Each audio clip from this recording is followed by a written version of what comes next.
ourselves in our own prisons. And we talk about prisons on this, like in the jails, like prisons, bars. In this life, fucking, we have bars all around us. We have codes that need to be unlocked within all of us. And we're at this point now. I think it's time to do that. Suit and tie right now in the cemetery. A couple of my family members have been laid to rest here, and most recently my grandpa passed away last week, so we're here at his memorial service. I guess I just wanted to say a few things to express the way we mourn is just so painful, and I'm just feeling that it's time to go beyond the regular setup of feeling like you have to be like they're gone, like, oh, I lost my grandfather, he's gone from my life. Like, he may be gone from my everyday life, but he never leaves me. I'll always have those experiences I had with my grandpa, and I'll always remember him. And basically there's no reason to, like, if you're sad, you cry, obviously, but there's no reason to keep it in that pain. Like, if you feel pain about, like, if I lost my mom, my dad, like my grandpa, I do feel sad, I do feel pain, but also I see the bigger picture about life. I see how I learned things from my grandpa. Like, I learned from my grandpa's pain, and I think that's more important than remembering what you could have done and you didn't do. So when I went up to my grandfather's, like, casket and coffin, and we have it just open for the family, and then we had a closed casket, and I just feel that, like, what David Icke was saying about his mom, that the energy, like, I felt his hands, I felt his forehead, and there was no energy there. There was no spark, there was no light. And that experience, like, it's like I think I experienced things just an alternative way than others.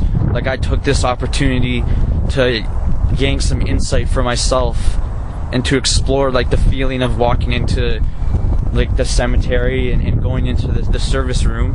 Like, when you walked in the room, it was just a pause. Like, there was the energy was on, like, very minute. Like, it was just like, it's like there weren't even thoughts in that room before.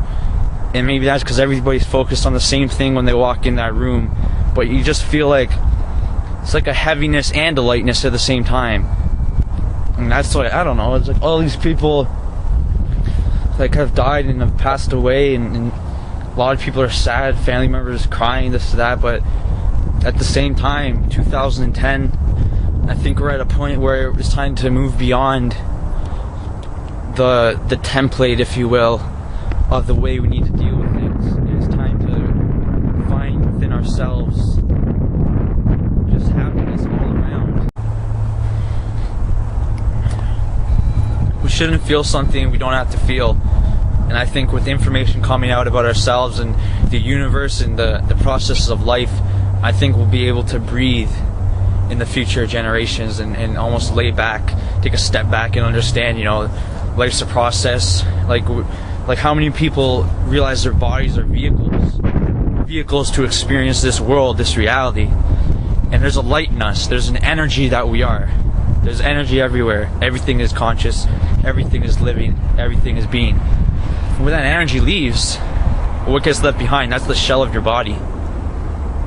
So when you go to a funeral, or you're mourning a vehicle, like, symbolically, that's what I'm trying to point out. Like, my grandpa to me is more out in the universe. He's more in that tree and in the sky than he is in his body that just is a shell now. And I just think, like, yeah, there's a couple key things that if we look at in the bigger picture, it's not disrespect, it's not taking anything less from the actual death, but I think it adds more understanding, adds more insight,